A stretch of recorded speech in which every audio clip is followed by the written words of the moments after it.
चलो भाई जल्दी आओ।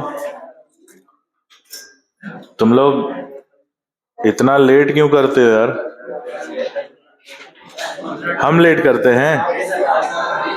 आज हम लेट हो गए हैं? देखो 8:45 बजे हैं, कैसी बात कर रहा है? घड़ी देख के बात कर।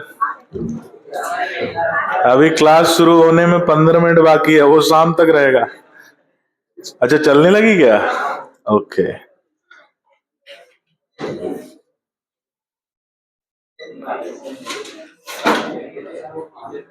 महेश, अनिल, महेश कोई है क्या? इसका टाइम सही करो यार, ये आगे चल रही है।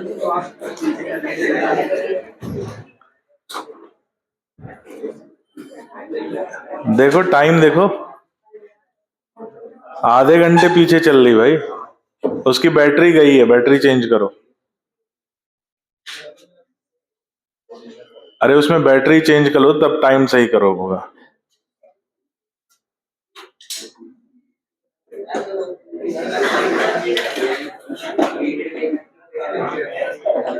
ले जाओ उसको, ले जाओ, ले जाओ, निकाल के ले जाओ पहले, बाद में ले आना।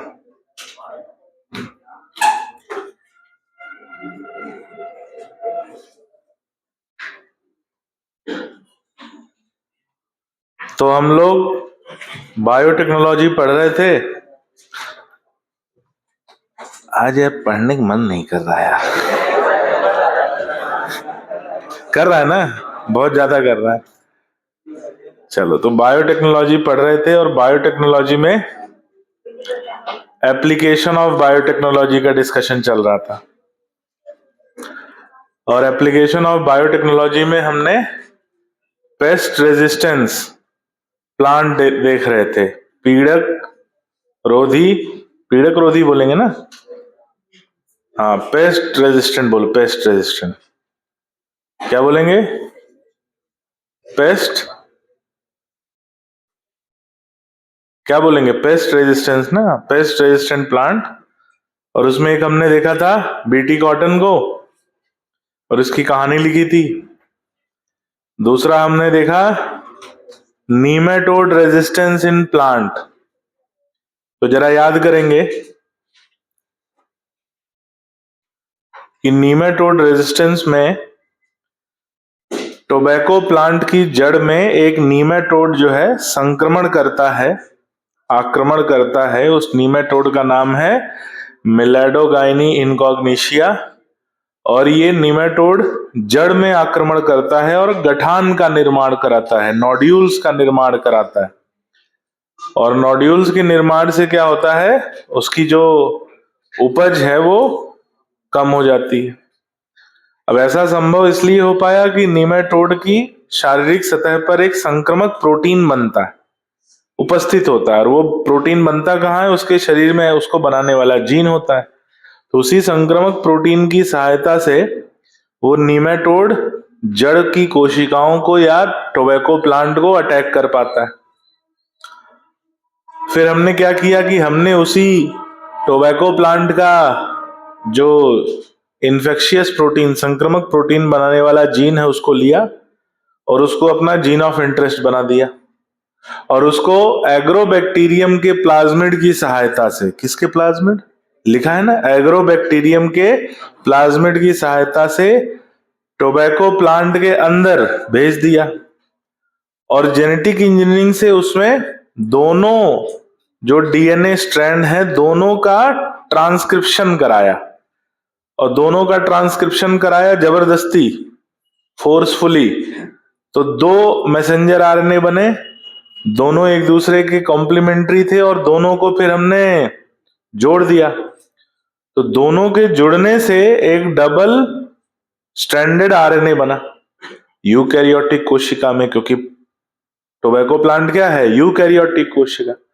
और यूकैरियोटिक कोशिकाओं में ऐसे डबल स्ट्रैंडेड वायरस से सुरक्षा के लिए एक मैकेनिज्म पाया जाता है। वो अपने आप को डबल स्ट्रैंडेड वायरस के संक्रमण से बचाने के लिए एक प्रोटीन बनाते हैं जिसे हम बोलते हैं RNA interference silencing complex protein या risk protein.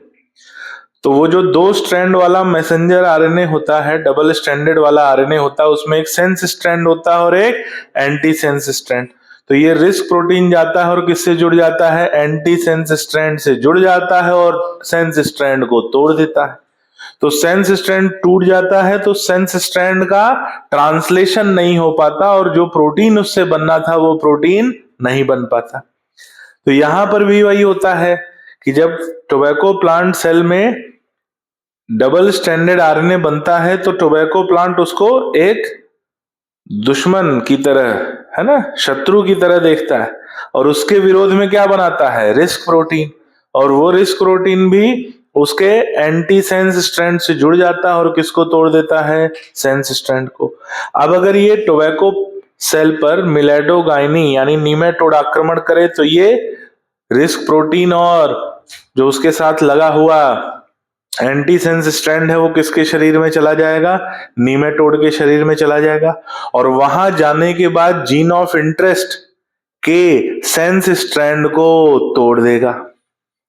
Gene of interest के सेंस स्ट्रैंड को तोड़ देगा और कौन सा प्रोटीन नहीं बनने देगा? संक्रमक प्रोटीन या इन्फेक्शियस प्रोटीन नहीं बनने देगा। और इन्फेक्शियस प्रोटीन नहीं बनेगा तुम फिर ये नीमेटोड टोबैको प्लांट पे आक्रमण नहीं कर पाएगा। और इस क्रिया को हम 3 नाम दिए। इसे आरएनए इंटरफेरेंस मेथड भी कहा जाता है, आरएनएआई मेथड भी कहा जाता है और जीन साइलेंसिंग मेथड भी कहा जाता है। ये पढ़ा था हमने, याद तो हो गया होगा। याद हो गया ना? किसको किसको याद हो गया? हाथ ऊपर करो। अच्छा, बीटी कॉटन वाला किसको किसको याद है? जरा कॉपी बंद करो, सलोनी यहीं पिट जाओगी, है ना। बोलते हैं कॉपी बंद करो तो पन्ना पलट के अच्छा देख लें।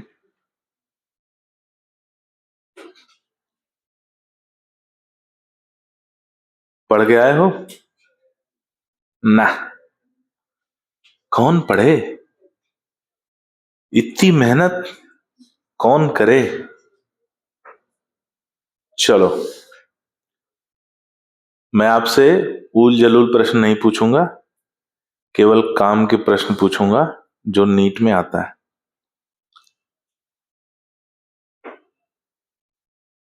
कीटों का जो कोलियोप्टेरॉन समूह है उसमें कौन आता है? सलोनी बताओ तुम।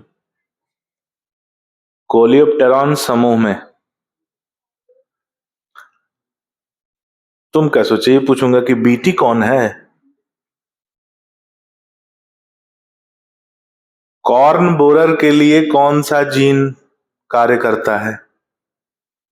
खड़े हो,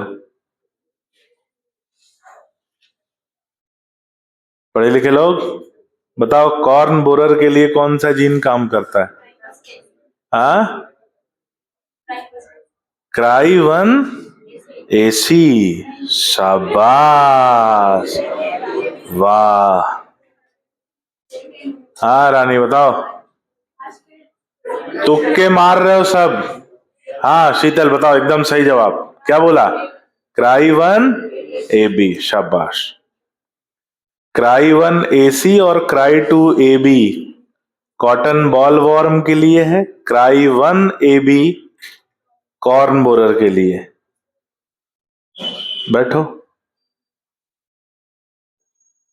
नितिन, डायप्टेरान्स में कौन कौन से आते हैं? कि डायप्टेरान्स में मॉस्किटो आते हैं और मक्खियां, फ्लाइज। बैरागी जी, जो क्राई प्रोटीन है जो बीटी बैक्टीरिया बनाता है उसकी उसका प्रारंभिक स्वरूप कैसा होता है?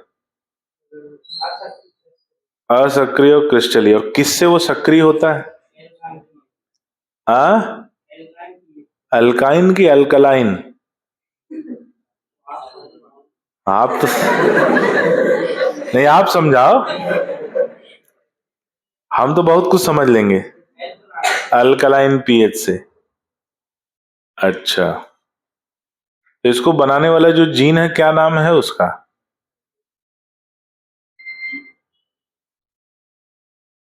इसको जो प्रोटीन है विषैला प्रोटीन, इसको बनाने वाले जीन का क्या नाम है? अभी इतना कूटूंगा कि क्राई करने लगोगे। Cry gene. प्रोटीन का नाम तो क्राई प्रोटीन है, जीन का नाम क्राई जीन। चलो लिखते हैं इसके बारे में। नीमेटोड के बारे में लिखते हैं कि मैं बहुत लिखा अपन ने सब है, समझा देखा है, बस वो पॉइंट लिखेंगे जो एग्जाम में पूछे जाने की संभावना सबसे ज्यादा है और हमें समझ में आ जाए। तो लिखो कि तंबाकू के पौधे की जड़ में, टोबैको प्लांट की जड़ में, टोबैको प्लांट की जड़ में नीमेटोड का संक्रमण पाया जाता है। टोबैको प्लांट की जड़ में नीमेटोड का संक्रमण पाया जाता है।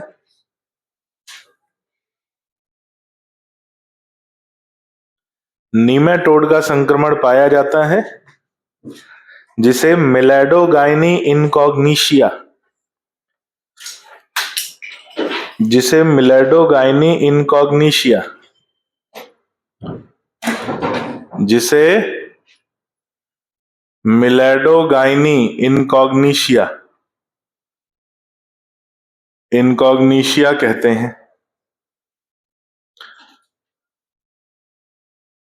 ये जड़ों में नोड्यूल्स का निर्माण कराता है। ये जड़ों में नोड्यूल्स का निर्माण कराता है। जड़ों में नोड्यूल्स का निर्माण कराता है और उपज को कम करता है। ये जड़ों में नोड्यूल्स का निर्माण कराता है और उपज को कम करता है।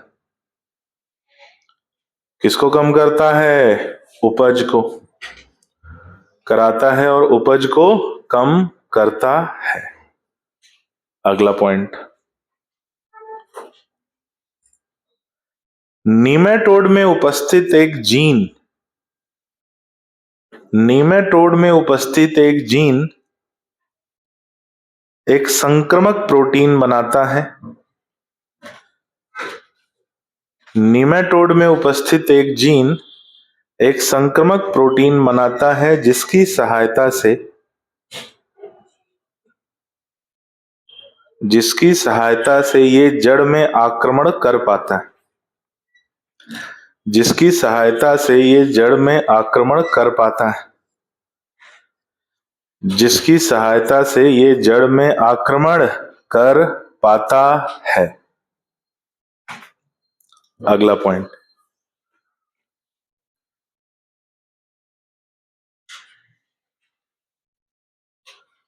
इसी संक्रामक प्रोटीन के जीन को, इसी संक्रामक प्रोटीन के जीन को जीन ऑफ इंटरेस्ट के रूप में प्राप्त किया गया। इसी संक्रामक प्रोटीन के जीन को gene of interest, GOI, gene of interest के रूप में प्राप्त किया गया। जीन ऑफ इंटरेस्ट के रूप में प्राप्त किया गया और एग्रोबैक्टीरियम के प्लाज्मिड, एग्रोबैक्टीरियम के प्लाज्मिड, या ऐसा लिखना, एग्रोबैक्टीरियम के वेक्टर, एग्रोबैक्टीरियम के वेक्टर है वही, बस एनसीईआरटी में नाम लिखा है वेक्टर। एग्रोबैक्टीरियम के वेक्टर की सहायता से, एग्रोबैक्टीरियम के वेक्टर की सहायता से इस जीन को टोबैको प्लांट सेल में, इस जीन को टोबैको प्लांट सेल में स्थानांतरित किया गया। इस जीन को टोबैको प्लांट सेल में स्थानांतरित किया गया।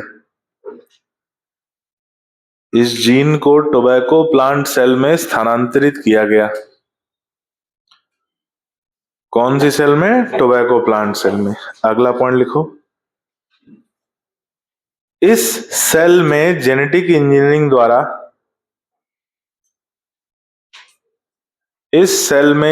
इंजीनियरिंग द्वारा डीएनए के दोनों स्ट्रैंड का ट्रांसक्रिप्शन करवाया गया। इस सेल में जेनेटिक इंजीनियरिंग द्वारा डीएनए के दोनों स्ट्रैंड का ट्रांसक्रिप्शन करवाया गया। डीएनए के दोनों स्ट्रैंड का ट्रांसक्रिप्शन करवाया गया। दोनों स्ट्रैंड का ट्रांसक्रिप्शन करवाया गया और उन्हें जोड़कर एक डबल स्ट्रैंडेड आरएनए का निर्माण करवाया गया। और उन्हें जोड़कर एक डबल स्ट्रैंडेड आरएनए का निर्माण करवाया गया। और उन्हें जोड़कर एक डबल स्ट्रैंडेड आरएनए का निर्माण करवाया गया। किसका निर्माण करवाया गया भाई? डबल स्ट्रैंडेड आरएनए का। डबल स्ट्रैंडेड आरएनए का निर्माण करवाया गया।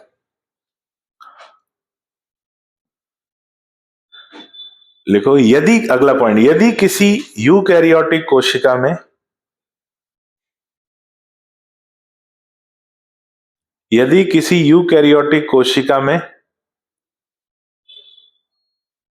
कोई डबल स्ट्रैंडेड आरएनए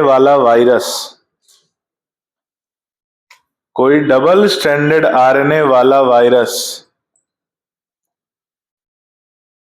प्रवेश करता है, कोई डबल स्ट्रैंडेड आरएनए वाला वायरस प्रवेश करता है, तो कोशिका अपनी सुरक्षा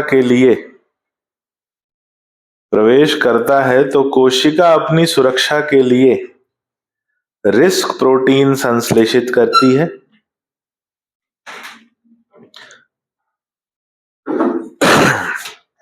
रिस्क प्रोटीन संश्लेषित करती है। तो कोशिका अपनी सुरक्षा के लिए risk protein RISC risk protein संश्लेषित करती है, जो आरएनए के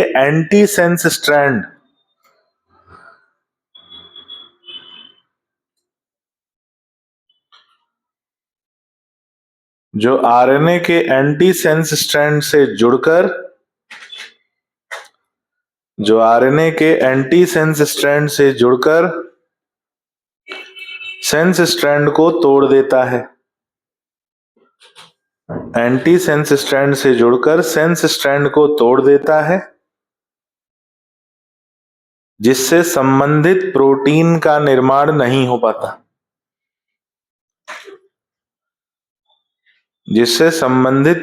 का निर्माण नहीं हो पाता।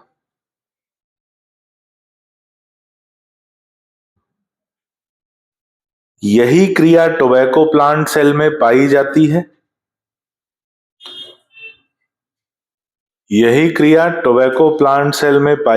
है।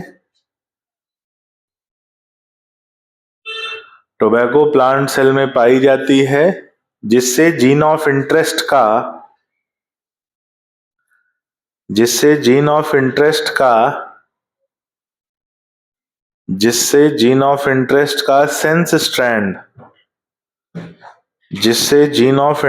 का सेंस स्ट्रैंड टूट जाता है। अगला पॉइंट, शेष बचा हुआ एंटीसेंस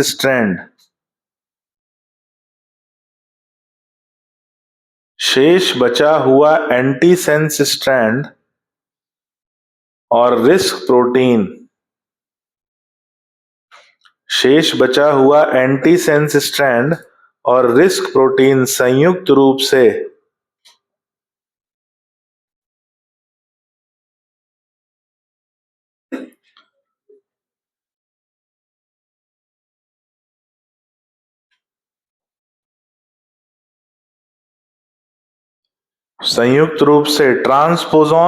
संयुक्त रूप से ट्रांसपोज़ोन या मोबाइल जेनेटिक कैरियर कहलाता है।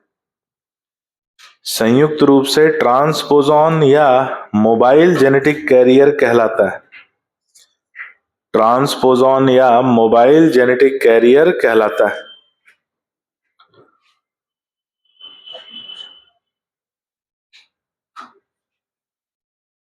देखो, यदि नीमेटोड इस कोशिका पे आक्रमण करे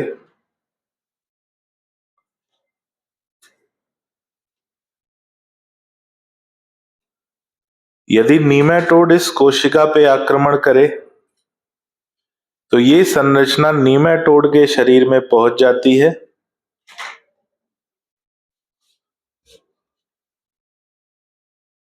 तो ये संरचना नीमेटोड के शरीर में पहुंच जाती है तो ये संरचना नीमेटोड के शरीर में पहुंच जाती है और तो ये संरचना नीमेटोड के शरीर में पहुंच जाती है और वहां जीन ऑफ इंटरेस्ट के मैसेंजर आरएनए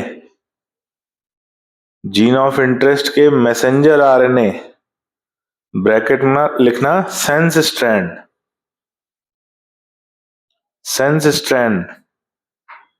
को तोड़कर संक्रमक प्रोटीन का निर्माण नहीं होने देती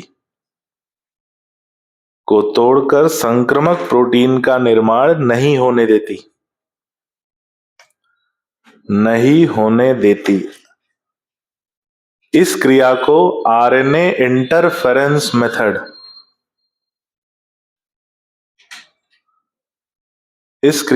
आरएनए इंटरफेरेंस मेथड या जीन साइलेंसिंग मेथड कहा जाता है। आरएनए इंटरफेरेंस मेथड या जीन साइलेंसिंग मेथड कहा जाता है। जीन साइलेंसिंग मेथड कहा जाता है। ये हो गया बायोटेक्नोलॉजी का कृषि में उपयोग। अगली हेडिंग डालो, application in medicine.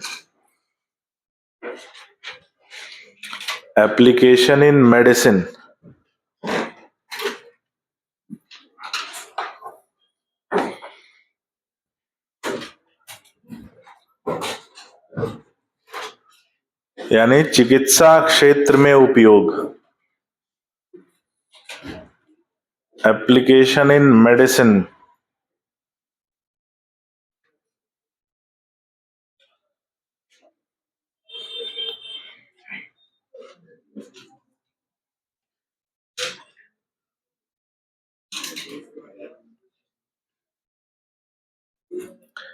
Application in medicine, ध्यान से सुनो, एक एग्जांपल दे रहे हैं। सामान्यतः जैसे मान लो कोई ऐसा बायोएक्टिव मॉलिक्यूल है, बायोएक्टिव मॉलिक्यूल मतलब बायोमॉलिक्यूल जो सक्रिय रूप से शरीर में काम कर रहा हो, जैसे एंजाइम मान सकते हो। कोई जैविक रूप से सक्रिय अणु हमारे शरीर में है और हमारे शरीर में उसकी कमी हो रही है। ऐसी कमी कि मान लो शरीर में कोई एंजाइम नहीं बन रहा है या कोई हार्मोन नहीं बन रहा है,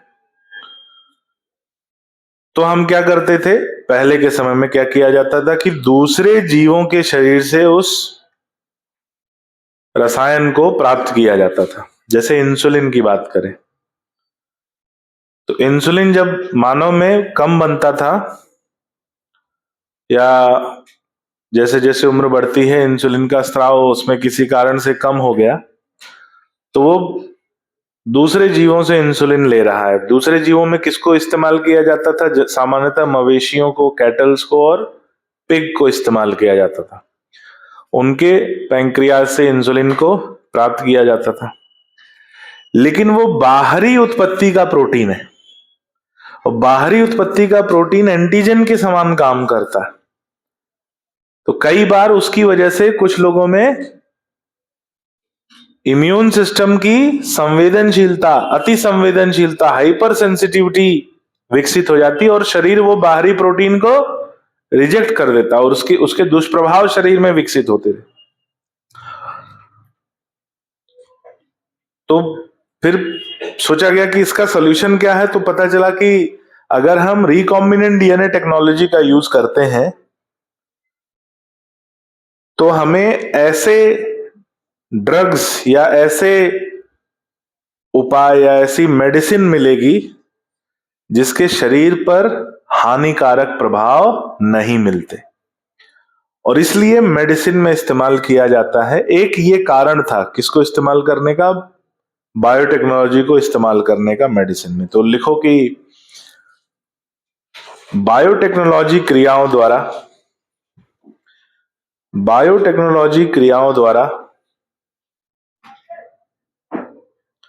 अधिक मात्रा में ज्यादा सुरक्षित, बायोटेक्नोलॉजिकल क्रियाओं द्वारा अधिक मात्रा में ज्यादा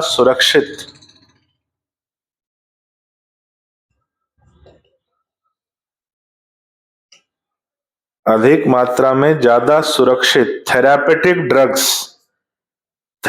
ड्रग्स मतलब किसी उपचार में उपयोग होने वाली दवा। थेरापेटिक ड्रग्स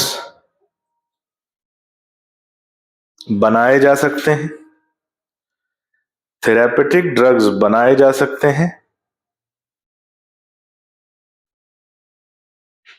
अगला पॉइंट, मानव के अलावा किसी अन्य स्रोत से प्राप्त,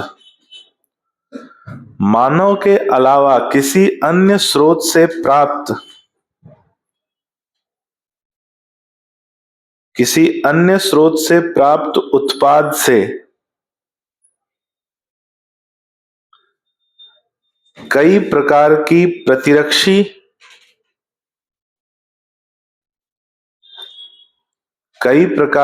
प्रतिरक्षी एवं अति संवेदनशील क्रियाएं,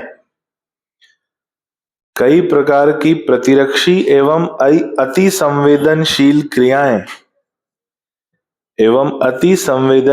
क्रियाएं उत्पन्न हो जाती थी, किंतु रिकॉम्बिनेंट डीएनए टेक्नोलॉजी से बनने वाले उत्पाद, किंतु रिकॉम्बिनेंट डीएनए टेक्नोलॉजी से बनने वाले उत्पादों से, रिकॉम्बिनेंट डीएनए टेक्नोलॉजी से बनने वाले उत्पादों से ये क्रियाएं नहीं पाई जाती, ये क्रियाएं नहीं पाई जाती, ये क्रियाएं नहीं पाई जाती। अगला पॉइंट, अभी तक, अभी तक मतलब कब की बात कर रहे हैं, 2005 की बात कर रहे हैं, क्योंकि ये एनसीईआरटी छप के आई थी कब, 2005 में। तो उसमें 25 मत लिखना, अभी तक यानी ब्रैकेट में लिखना 2005, जब ये एनसीईआरटी पहली बार छपी थी तब से ये डेटा चल रहा है। अभी तक मतलब जब हमने पढ़ी थी पहली बार एनसीईआरटी, है ना, 2005 में। हाँ, तो अभी तक लगभग 30, या लगभग मत करो, अभी तक ब्रैकेट में 2005 bracket close 30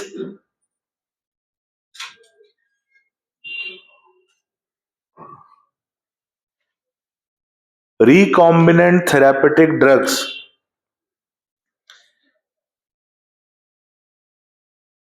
30 recombinant therapeutic drugs approve किए गए हैं,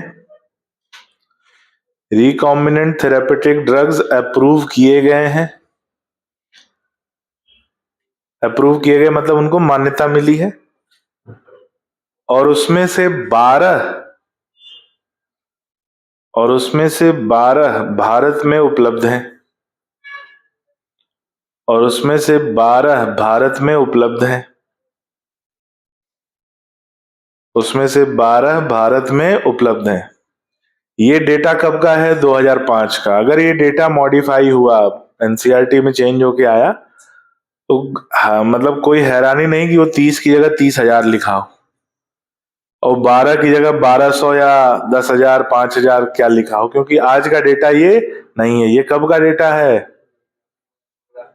2005 से पहले का है, क्योंकि 5 में तो हमारे पास आया, छपा तो 1 साल पहले होगा, और छपा 1 साल हो पहले होगा तो रणनीति उससे भी पहले बनी होगी, यानी लगभग 2001-2002 का ये डेटा होगा। ठीक है, ध्यान रखना, और इसको स्टार लगा लो बेटा, क्वेश्चन है ये वाला, जो आखिरी वाला पॉइंट है, हाईलाइट कर लो, स्टार लगा लो। पूछा जाता है कि कितने रिकॉम्बिनेंट थेरापेटिक्स अप्रूव किए गए हैं और उसमें से कितने भारत में उपलब्ध हैं। तो 30 अप्रूव किए गए हैं और 12 भारत में उपलब्ध हैं। कब? 2005 से पहले। अच्छा, यहां पे कई ऐसी चीजें आएंगी जो हमें ये मानकर पढ़ना पड़ेगा कि हम 2005 में पढ़ रहे हैं। कितने लोग पैदा हो गए थे 2005 में? 2004 में कितने लोग पैदा हुए? 4 वाले हाथ ऊपर करें। 2004, 3, 2003 वाला कोई है? अच्छा, 4 वाले हैं, 5 वाले हाथ ऊपर करो। 5, 6, 7, 8, 8 वाले कौन कौन है? 8 वाले भी बैठे हैं। सबको प्रणाम करके आया करो तुम लोग कल से, है ना? 3 वाला कोई तो होगा? 3 का है 2002।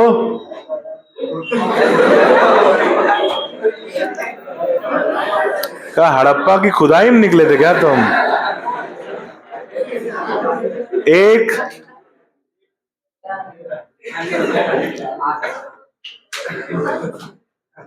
बताओ। 2009,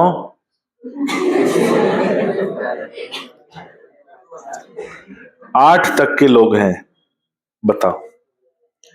2002 से 3 से 2, 2002 से 2008। कल मैं ये इंग्लिश मीडियम के बैच में भी चेक कर रहा था, तो वहां मुझे 2005 से 2008 मिला था। नहीं, 4 से मिला था, 4 से 7 तक मिला था। 4, 5, 6, 7, यहां 2002। हे देवता,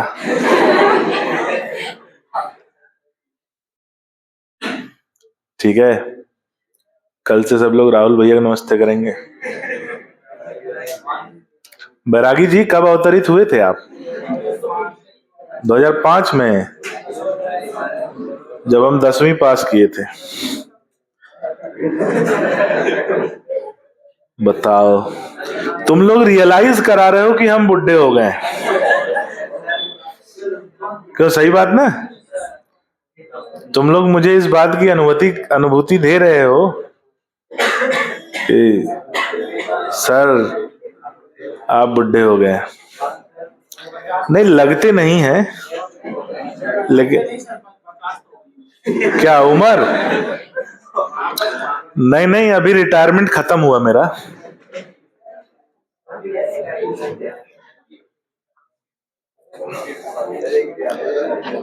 कह रहा है 50 के लगते हैं। बेटा, तुम्हारी उम्र के लड़के ना पानी भरते हैं सामने हमारे।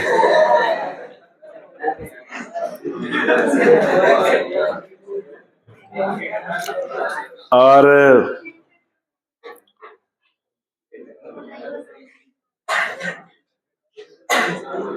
ठीक है, जिस उम्र में तुम हो ना,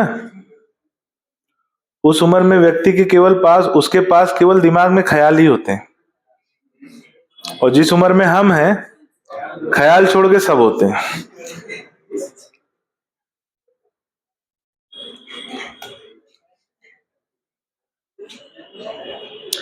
जैसे एक बात बता रहा हूं, तुम जिस उम्र में हो, ये बहुत ही वोलाटाइल उम्र है। वोलाटाइल मतलब विस्फोटक। कैसी उम्र है? ध्यान से सुनना बे, काम की बात बता रहा हूं, आगे जीवन में बहुत काम आएगा। तुम जिस उम्र में हो, उस उम्र में दिमाग कहाँ होता है? घुटने में नहीं होता बेटा, एड़ी में होता है। कहाँ होता है? तो व्यक्ति जिससे सोच रहा है वहां कुछ है ही नहीं, और इसलिए बहुत वोलाटाइल उम्र होती है। और इस उम्र में ऐसा लगता है कि पूरा जमाना हमारा दुश्मन है, पूरी दुनिया जो है हमारी दुश्मन है। जैसे मान लो अगर इस उम्र में तुमको कोई शर्ट पसंद आ जाए, शर्ट लगे यार ये अपने पास होनी चाहिए, मतलब तहे दिल से पसंद आ गई शर्ट, तो लगता है कि पूरी दुनिया जो है तुम्हारी दुश्मन है और वो तुमको वो शर्ट लेने नहीं देगी, नहीं लेने देगी। और फिर एक टाइम आएगा जब उस शर्ट की कोई कीमत तुम्हारे सामने नहीं रह जाए, जब उसकी कोई कीमत तुम्हारे सामने नहीं रह जाएगी। अब तब तुम्हें पता चलेगा कि हम तो शर्ट के लिए परेशान हो रहे थे, ऊपर वाले ने तो हमारे लिए बेहतरीन सूट रखा था।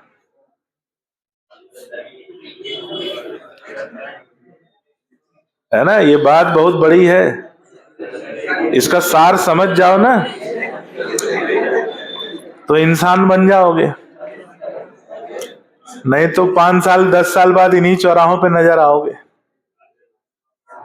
बहुत गंभीर बात है। और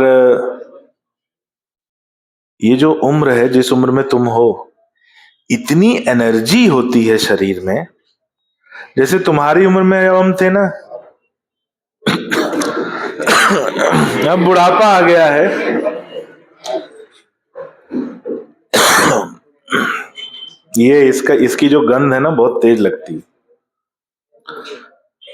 जब तुम्हारी उम्र में थे ना हम एकदम बेखौफ थे। बेखौफ, बेखौफ का मतलब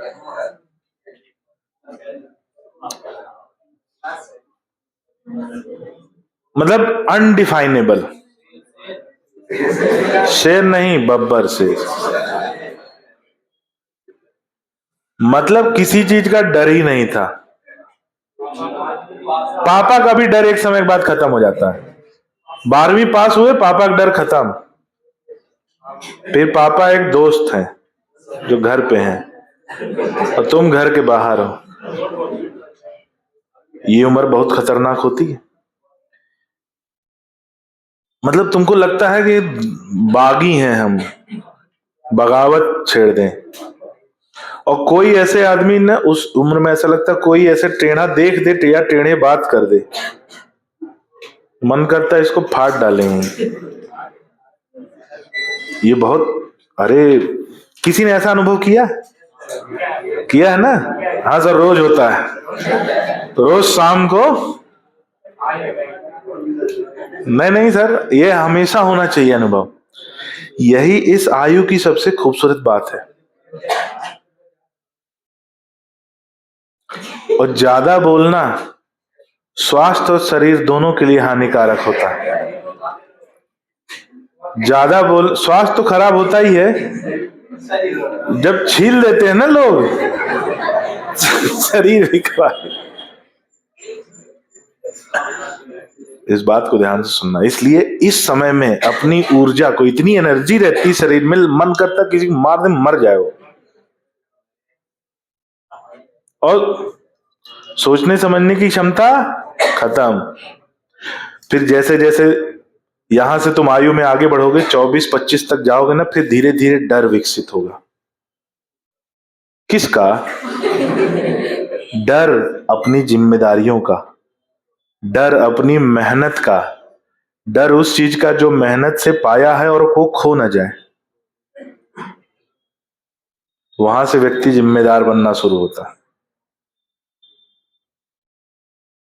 बहुत जरूरी है। इसलिए कहते हैं अगले 5 साल 7 साल तुम लोग का एकदम ऑप्टिमम पीरियड है। ऑप्टिमम पीरियड मतलब फुल एनर्जी का पीरियड।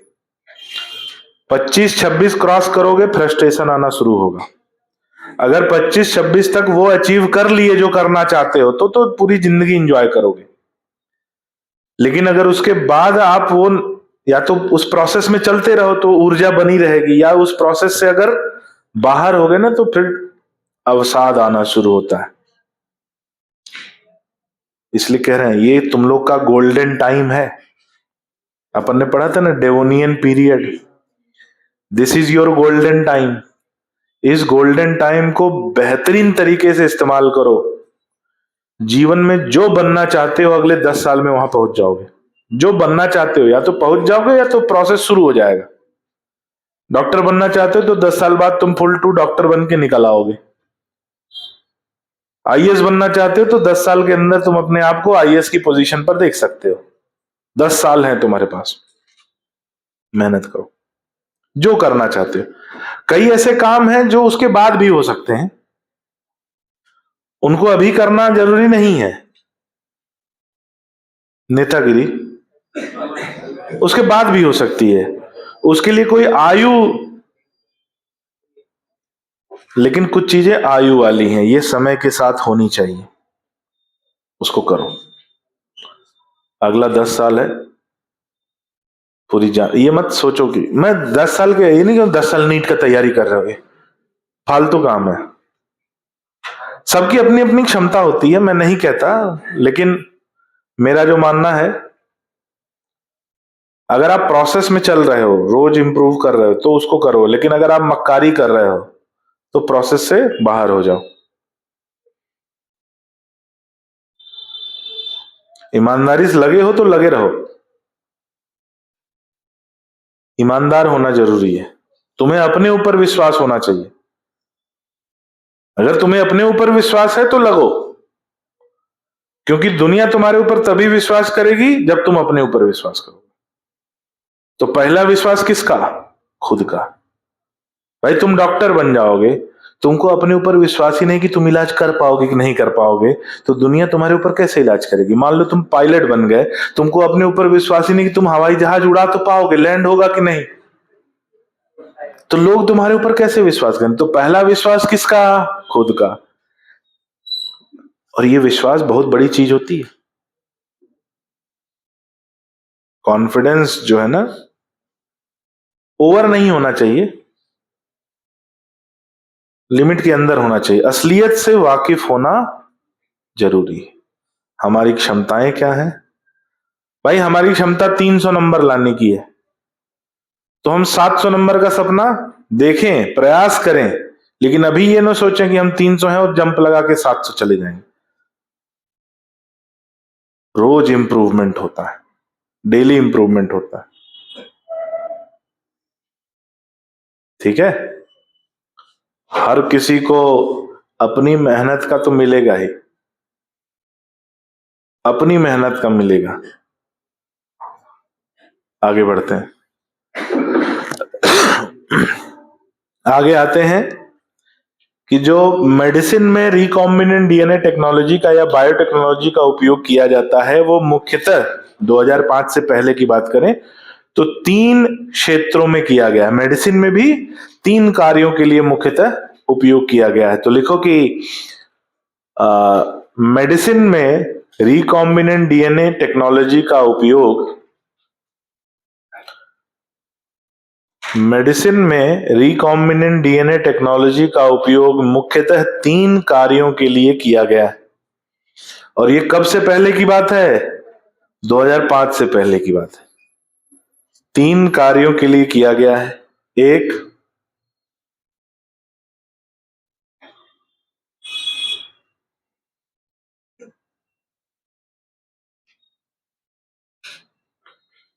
जेनेटिकली इंजीनियर्ड इंसुलिन, दूसरा gene therapy,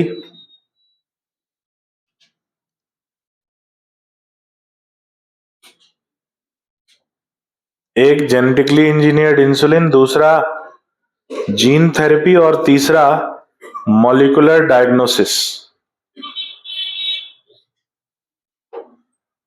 molecular diagnosis, molecular diagnosis. पहले हेडिंग डालो जेनेटिकली इंजीनियर्ड इंसुलिन।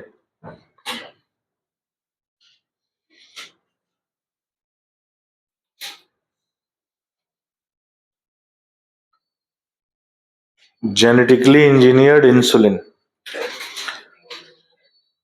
देखो, इंसुलिन का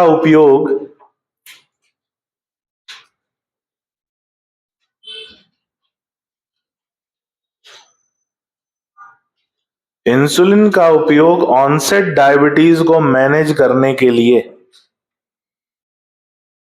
इंसुलिन का उपयोग ऑनसेट डायबिटीज को मैनेज करने के लिए,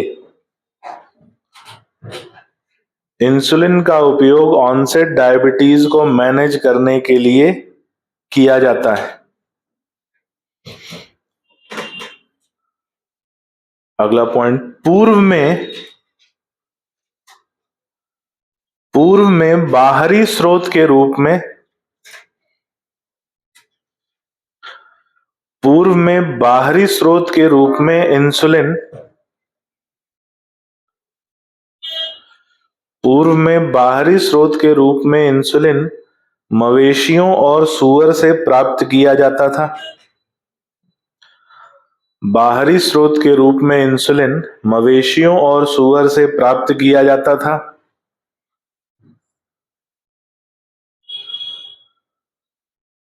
प्राप्त किया जाता था। अगला पॉइंट, किंतु अब मानव इंसुलिन को, किंतु अब मानव इंसुलिन को, मानव इंसुलिन को बैक्टीरिया, और कौन सा बैक्टीरिया? E coli. मानव इंसुलिन को बैक्टीरिया, ब्रैकेट में लिखो ई कोलाई की सहायता से, ई कोलाई की सहायता से रिकॉम्बिनेंट डीएनए टेक्नोलॉजी द्वारा,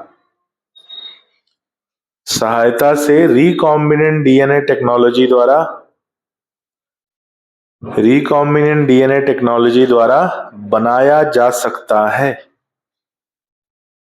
रिकॉम्बिनेंट डीएनए टेक्नोलॉजी द्वारा बनाया जा सकता है। बनाया जा सकता है। अगला पॉइंट, मानव में बनने वाला इंसुलिन,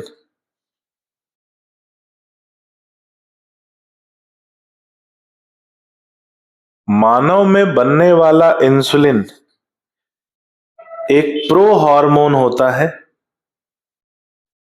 मानव में बनने वाला इंसुलिन एक प्रो हार्मोन होता है। प्रो हार्मोन मतलब असक्रिय। मानव में बनने वाला इंसुलिन प्रो हार्मोन होता है, ब्रैकेट में लिखना असक्रिय। अब हमें तो मालूम है कि इंसुलिन की संरचना में दो पॉलीपेप्टाइड श्रृंखलाएं होती हैं, एक अल्फा चेन, एक बीटा चेन। अल्फा चेन में कितने अमीनो एसिड? सब भूल गया, संडे को टेस्ट है यही। एंडोक्राइन आएगा ना संडे को। अल्फा चेन में कितने? 20 है ना, 20 है। एक देंगे खींच के भी, 20 21। और बीटा चेन में 30, दोनों मिलाकर 51। 52, 52 होते हैं। वाह, शाबाश।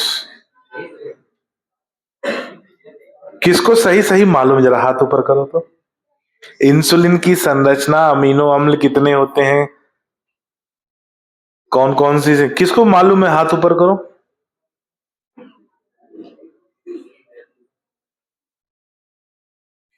मालूम सबको है, बस कॉन्फिडेंस नहीं है कि जो मालूम है वो सही है कि नहीं। सोच लेना, गलत हुआ तो यही जो है ना समाधि बन जाएगी तुम्हारी। जिसको जिसको ऐसा लगता है कि उसको मालूम है एकदम कंफर्म सही सही, हाथ ऊपर करो। बताओ, ये तो हालत है तुम लोगों की। हाँ, तो डराना तो हमारा काम ही है। एग्जामिनर किससे डराता है? क्वेश्चन से ही तो डराता है कि भैया बताओ, नहीं तो सिलेक्शन नहीं होगा। अब यहां हम उसको लेकर तो नहीं डरा सकते ना, यहां तो हम यही डर सकते, बताओ नहीं तो यही समाधि बना देंगे, उस पर लिख देंगे समाधि और तुम्हारा नाम।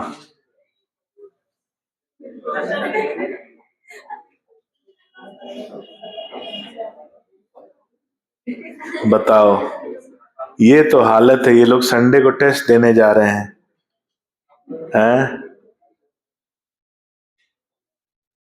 इतना मारूंगा तुम लोगों को, इतना मारूंगा लाइन से। राधे श्याम,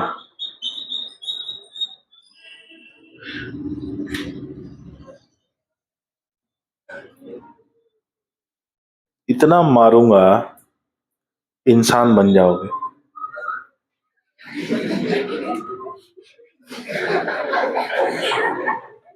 कौन का तोता बोल रहा है भाई?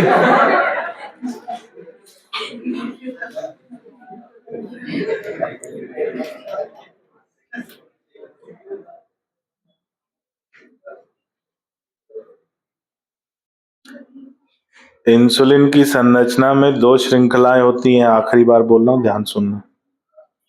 अल्फा और बीटा। अल्फा में 21 अमीनो एसिड, बीटा में 30 अमीनो एसिड, दोनों मिलाकर 51 अमीनो एसिड। और दोनों श्रृंखलाएं आपस में डाइसल्फाइड बॉन्ड द्वारा जुड़ी होती हैं। अभी मैं पूछूंगा कितने लोगों को ये याद था, तो बहुत से हाथ उठाएंगे, लेकिन बस उस पर भरोसा नहीं था, है ना?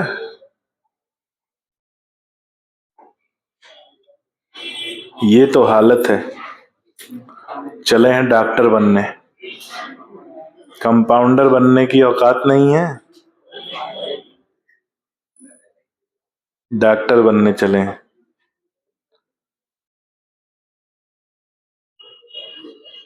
सपने देखो,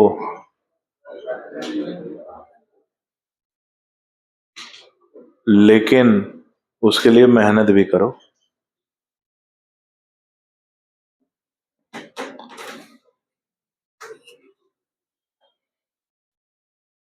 इस ज्ञान पे तुमको अगर मेडिकल कॉलेज में पहुंचा दिया जाए, क्यों नहीं कैंची छूटेगी पेट में? पढ़ते हो ना कि डॉक्टर ऑपरेशन कर रहा था, कैंची छूट गई, न्यूज में आता है ना।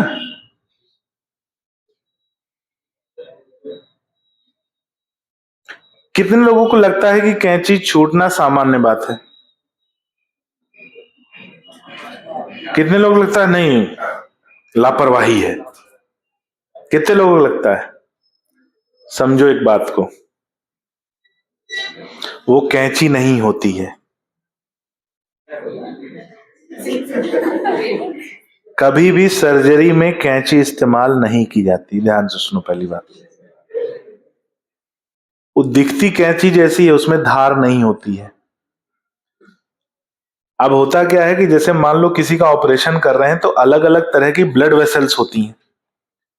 अब कोई ऑर्गन का ऑपरेशन कर रहे हैं तो ब्लड वेसल को काटना पड़ता है, और ब्लड वेसल को काटते हैं तो उस पे एक क्लिप जैसा लगाते हैं। वो क्लिप का आकार कैंची जैसा होता है, होती वो जैसे कपड़े सुखाने के लिए क्लिप लगाते हैं ना, तो वैसे ही वो क्लिप रहता है, वो ब्लड वेसल को ऐसे दबा देता है, उसमें धार नहीं होती। तो मान लो अगर 8-10 धमनियां हैं, 8-10 ब्लड वेसल हैं, उनको ब्लॉक किया हुआ, क्योंकि एक को काटेंगे तो दो जगह ब्लॉक करना पड़ेगा, ऊपर का छोर भी और नीचे का छोर भी। तो ऐसे ही 8-10, अगर 5 मान लो, 4 या 5 ब्लड वेसल को भी उसने थोड़े समय के लिए काटा कि बाद में इनको जोड़ देंगे, तो आपको 10 जगह स्टॉपर लगाने पड़ेंगे। और वो स्टॉपर का आकार कैसा होता है? कैंची जैसा। अब आपने ऑपरेशन कर लिया, अब उसके बाद आप उसको निकाल रहे हो 8-10, अब शरीर है भाई, भूल भुलैया जैसा होता है, कोई सरक गया नीचे। अब आदमी पेशेंट लेटा है और सरक गया नीचे और अंदर की तरफ चला गया और डॉक्टर को नहीं दिखा। उसने काउंटिंग करी, 1 2 3 4 8 9 काउंट किया, सब पे ब्लड लगा हुआ है, तो एक आध रह गया। अच्छा, वो स्टेराइल होता है, मैं इसका समर्थन नहीं कर रहा हूं, लेकिन ऐसी गलती होना डॉक्टर से स्वाभाविक हो सकती है, मानव भूल की तरह होता है। उसने कैंची नहीं छोड़ी है, वो कैंची नहीं है, वो क्या है? ब्लड वेसल को रोकने के लिए स्टॉपर था। हालांकि वो भी गलती है, वो भी गलती है, लेकिन ऑपरेशन थिएटर में जब कोई ऑपरेशन होता है, सैकड़ों तरह के इंस्ट्रूमेंट इस्तेमाल होते हैं, और सैकड़ों तरह के इंस्ट्रूमेंट की हर समय गिनती रख पाना, तुम्हारे पास 10 कॉपी होंगी तब तुम्हारे पास एक आध दो गुम जाती है कि सर फिजिक्स की कॉपी बनाए थे, गुम गई। तो सैकड़ों तरह के इक्विपमेंट रहते हैं और उसमें एक आध इक्विपमेंट का भूल जाना मानव भूल हो सकता है,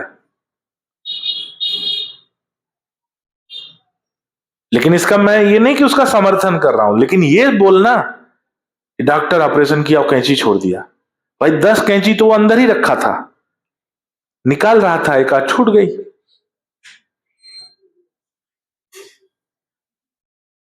तो ये कैसी भूल है? ये मानवीय भूल है, और ऐसा रोज नहीं होता।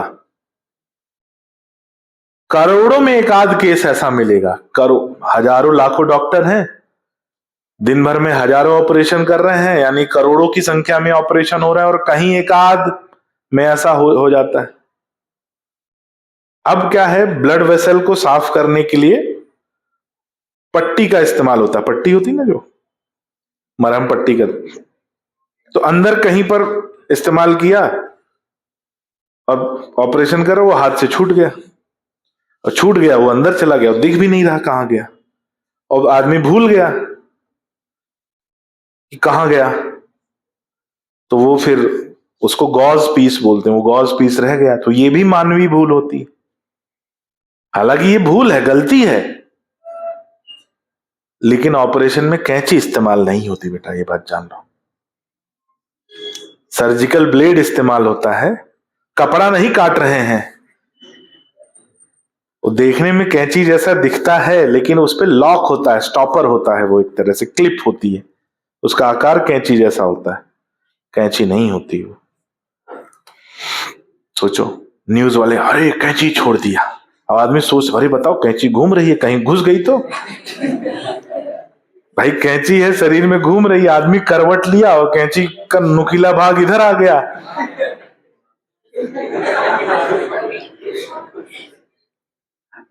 है ना? तो कैंची नहीं होती वो, ठीक है, याद रखना। ये सब हॉस्पिटल का ज्ञान है, जीवन का, मेडिकल फील्ड का। एक बहुत बड़ी घटना हुई, सुनोगे?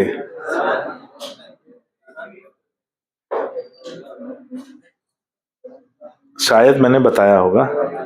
वो आंख के सर्जन थे, एम्स में, बताया था ना? हाँ। बहुत बड़ी बड़ी घटनाएं हो जाती हैं, इसलिए सोच समझ के चलना चाहिए।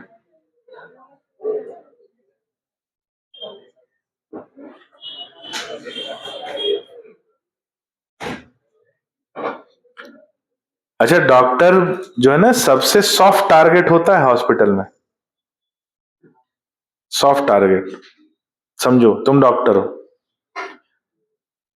कोई एक्सीडेंट हुआ, मरीज को लेकर उसके घर वाले आए।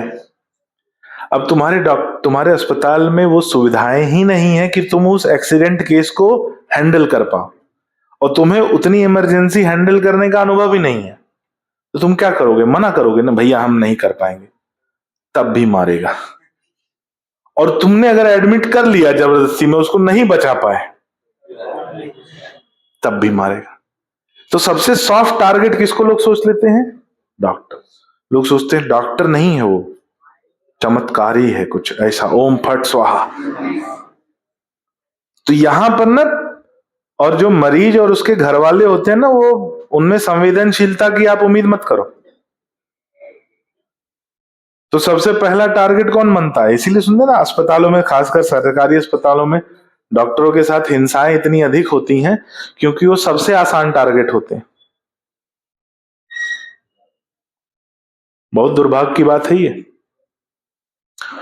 और गलती से तुम अगर अपना अस्पताल चला रहे हो, अगर तुम मान लो सरकारी अस्पताल में सरकारी डॉक्टर हो, तो तुम्हारे पीछे सरकार है, लेकिन अगर तुम अपना अस्पताल चला रहे हो तो तुम्हारे पीछे कोई नहीं, फिर तुम ही हो जो हो।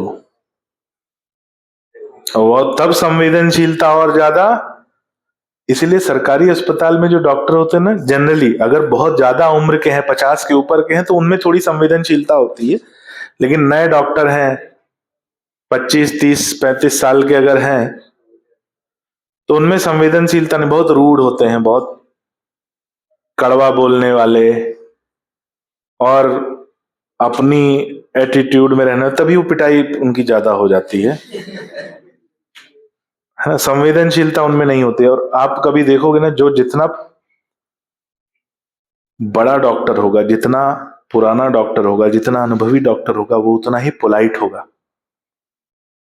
उतना उसकी उसकी पेशेंट से बात करने की शैली सुनोगे ना, तो तुमको लग जाएगा कि हाँ भाई, ये वो पेशेंट से बात ही चार छोटी छोटी बात पूछेगा।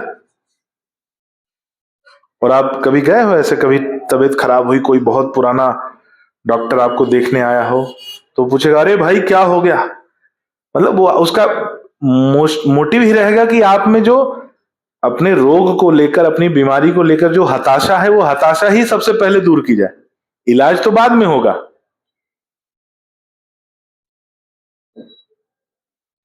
तो ऐसा मेरे साथ भी हुआ। मेरे को एक बार चिकन पॉक्स हुआ, तो डॉक्टर AK मिश्रा थे, हमारे यहाँ MD थे जनरल मेडिसिन में। तो बचपन से जब भी तबीयत खराब होती थी, उन्हीं को दिखाते थे। उनकी एज रही होगी 70-75 की एज रही होगी, तो उनको दिखाने गए। बोले और यंग मैन, क्या हो गया? हमने कहा अरे सर अंकल तबीयत खराब हो गई। बोले तुम्हारी तबीयत खराब हो गई? अरे अभी ठीक कर दिया, ऐसे मत सोचना तुम्हारी तबीयत। मतलब डॉक्टर का पहला मोटिव होता है कि उसके अंदर क्या, उसकी हताशा दूर करो। और वो जो बड़े डॉक्टर होते हैं, और छोटा डॉक्टर, हाँ तुम क्या खाए हो, कल क्या खाया था, परसों क्या खा, कहाँ घूमने गए थे। हालांकि वो जरूरी है, वो जरूरी है। डॉक्टर बनोगे ना, तो धीरे धीरे ये संवेदनशीलता आपके अंदर भी आएगी। जैसे हमारे हॉस्पिटल में 2 डॉक्टर आए, वो पहले सरकारी डॉक्टर थे, तो उनको वहां अच्छा नहीं लग रहा था। सरकारी में वो सरकारी डॉक्टर और सरकारी मास्टर एक जैसे होते हैं। नहीं नहीं, उनसे डॉक्टरी छोड़ के बाकी काम करवाया जाता है। जैसे मास्टर से भी मास्टरी छोड़ के बाकी सब काम करवाया जाता है, वैसे सरकारी डॉक्टर से भी होता है। तो उन्हें छोड़ दिया, आए। अब जो व्यक्ति 4-5 साल सरकारी सिस्टम में रहा होता है ना, तो उसके अंदर अलग तरह का व्यवहार विकसित हो जाता है। तो हमने कहा डॉक्टर साहब आए, तो मैंने पहले हफ्ते 2 हफ्ते 1 महीने उनको ऑब्जर्व किया। फिर हमने बोला, हमने कहा डॉक्टर साहब आपने जो सीखा है ना, उसको भूलना पड़ेगा। बोले क्या? हमने कहा you have to unlearn the process. जो प्रोसेस आपने 5 साल सीखा है उसको, क्योंकि गवर्नमेंट सेक्टर में क्या, हाँ क्या नाम है, कितनी उम्र है, ये दवा ले जाओ, ऐसे प्राइवेट में काम नहीं होता है ना। यहाँ पे क्या होता है, अच्छा आइए बैठिए, तो एक प्रोसेस है, प्रोफेशनल प्रोसेस है। आपको वो प्रोफेशनल प्रोसेस सीखना पड़ेगा।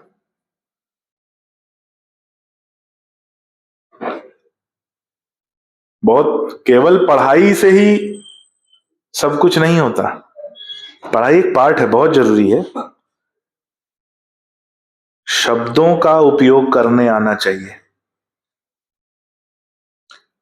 जबान का सही इस्तेमाल करना आना चाहिए, क्योंकि शब्दों से ही व्यक्ति राजा बनता है और शब्दों से ही व्यक्ति जूता खाता है।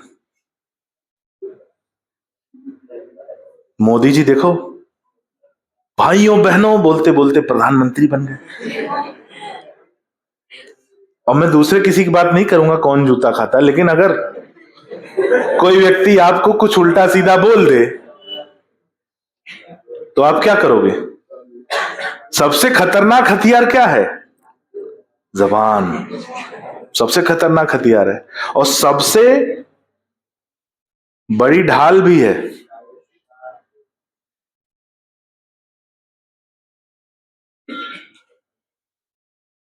क्या किया जाए? तो इंसुलिन, क्या लिखा अपन ने?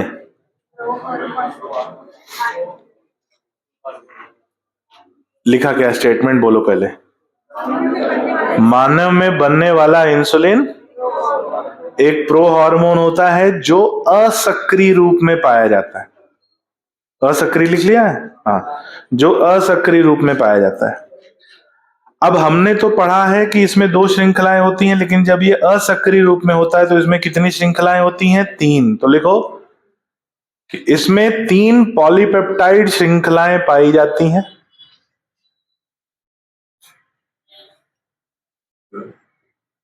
इसमें 3 पॉलीपेप्टाइड श्रृंखलाएं पाई जाती हैं।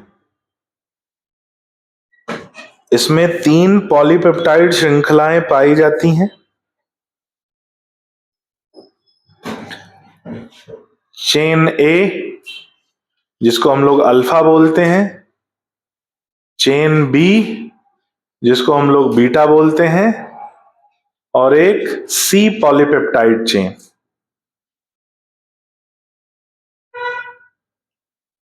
चेन ए, चेन बी और C polypeptide chain. Chain A, chain B और C polypeptide chain. C polypeptide chain. लिखो अगला पॉइंट, विकसित होने की क्रिया में, विकसित होने की क्रिया में सी पॉलीपेप्टाइड श्रृंखला, विकसित होने की क्रिया में सी पॉलीपेप्टाइड श्रृंखला, सी पॉलीपेप्टाइड श्रृंखला, विकसित होने की क्रिया में सी पॉलीपेप्टाइड श्रृंखला इंसुलिन की संरचना से अलग हो जाती है। विकसित होने की क्रिया में सी पॉलीपेप्टाइड श्रृंखला, सी पॉलीपेप्टाइड श्रृंखला इंसुलिन की संरचना से अलग हो जाती है। अगला पॉइंट, चेन ए और चेन बी, चेन ए और चेन बी डाइसल्फाइड बॉन्ड द्वारा जुड़ते हैं। चेन ए और चेन बी डाइसल्फाइड बॉन्ड द्वारा जुड़ते हैं।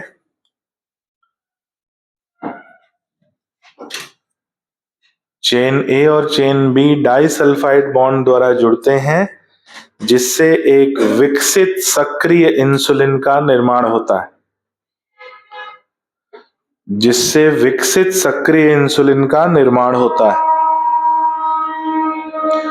विकसित सक्रिय इंसुलिन का निर्माण होता है। विकसित सक्रिय इंसुलिन का निर्माण होता है। तो ये तो हो गई प्राकृतिक इंसुलिन की बात। अगला पॉइंट लिखो, 1983 में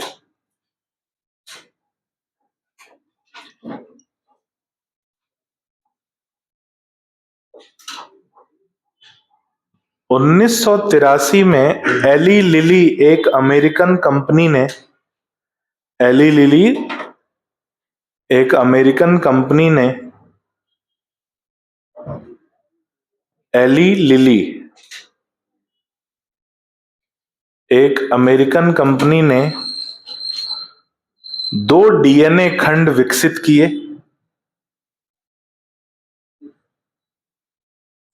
2 डीएनए खंड विकसित किए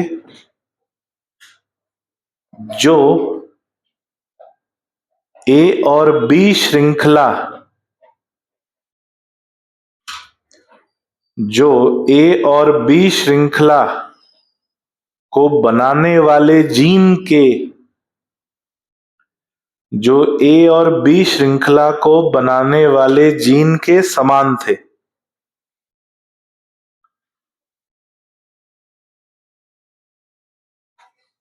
तो 2 डीएनए बनाए, एक था ए डीएनए, एक था बी डीएनए। अगला पॉइंट लिखो, ई कोलाई की सहायता से, ई कोलाई की सहायता से दोनों डीएनए से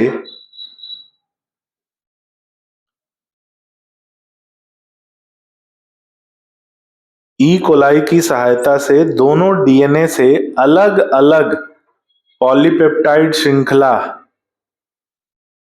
अलग अलग पॉलीपेप्टाइड श्रृंखला का निर्माण कराया गया, अलग अलग पॉलीपेप्टाइड श्रृंखला का निर्माण कराया गया। अगला पॉइंट, इनके बीच डाइसल्फाइड बॉन्ड का निर्माण कराकर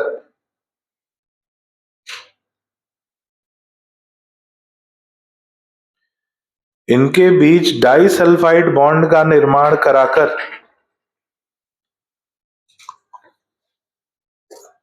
डाइसल्फाइड बॉन्ड का निर्माण कराकर इन श्रृंखलाओं को आपस में जोड़ दिया गया।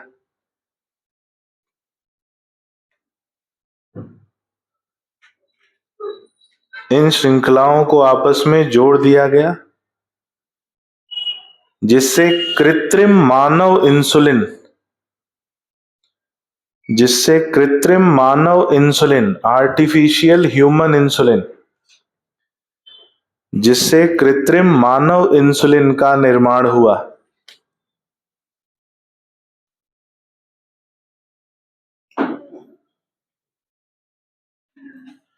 मानव इंसुलिन का निर्माण हुआ, इसे ह्यूमुलिन के नाम से जाना जाता है। इसे ह्यूमुलिन के नाम से जाना जाता है। तो ह्यूमुलिन क्या है भाई? आर्टिफिशियल ह्यूमन इंसुलिन, जिसका निर्माण किया था किसने? 1983 में एली लिली कंपनी ने। ये अमेरिका की कंपनी थी। इन्होंने 2 डीएनए सेगमेंट बनाए, एक ए डीएनए और एक बी डीएनए। ए डीएनए उस डीएनए खंड की तरह था जो ए चेन का निर्माण कराता था, और बी डीएनए उस डीएनए की तरह था जो बी चेन का निर्माण कराता था।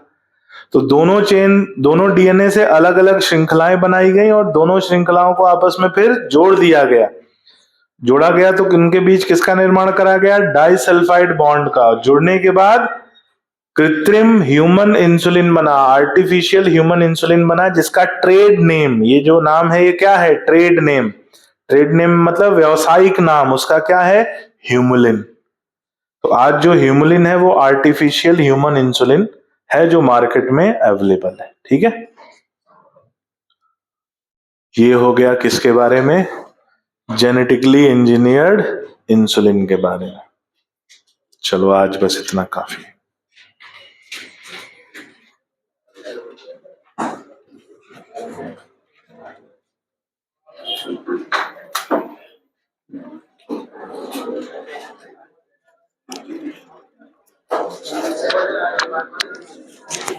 अभी